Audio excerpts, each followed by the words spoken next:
Hello guys! So this time susubukan ko kulutin naman ang aking buhok. So gumamit ako nitong Monea Clear Firm na water element. So ang ginawa ko yung using yung towel para mas gusto ko kasi mas malalaki yung curls na mangyayari sa aking hair. So niready ko lang ang aking buhok. So tulad na nakikita niyo sa screen, so unti-unti kong ibinibilot yung aking buhok sa towel, and then nagpatulong ako sa aking pamangkin para i-apply yung number 1 na Clear Firm na water element.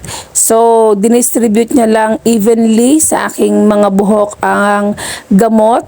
So ako ang nakalagay sa instruction mga 20 minutes, pero ako ay nag more than 20 minutes na talagang ibinabad ko yung gamot sa aking buhok dahil alam ko na treated hair ako at baka mahirapan na kumulot, at the same time kasi malalaki yung waves na gusto ko o yung curls na gusto ko.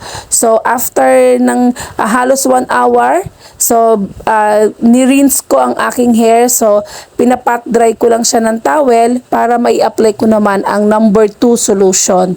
So ganun pa rin, in-apply ng aking pamangkin sa aking buhok yung number 2 solution. So this time makapansin nyo na maluag na yung pagkakabilot ng aking buhok sa towel. Kaya ang gagawin kong technique dyan ay lalagyan ko siya ng clamps ang both side para sumikip uli yung curls o yung pagkakabilot ng aking buhok sa towels. Then after uli ng 20 minutes, ang nakalagay na sa instruction, wait for 20 minutes, pero ako ay nilalampas ko sa 20 minutes.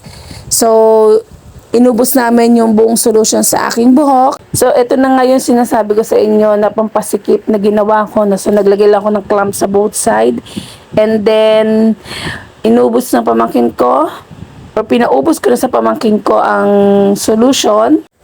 Nagantay lang ako dyan ng more than 20 minutes, tapos inanlawang ko na ang aking buhok.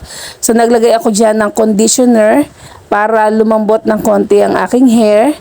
So kung makapansin nyo, ngayong basa ang aking buhok ay meron siyang curls.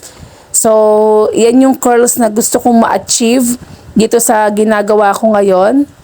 So tingnan natin guys, after niyang matuyo, kung ganun bang kaganda pa rin yung mga curls na ma-achieve ko. So sadly, ito yung naging resulta. Naging frizzy hair ako. Naging dry yung aking hair, lalo doon sa lower part. Kaya that night din, nagpa-trim ako sa pamangkin ko ng aking hair. Best talaga na mag-consult tayo sa professionals. Thank you guys for watching. Bye-bye!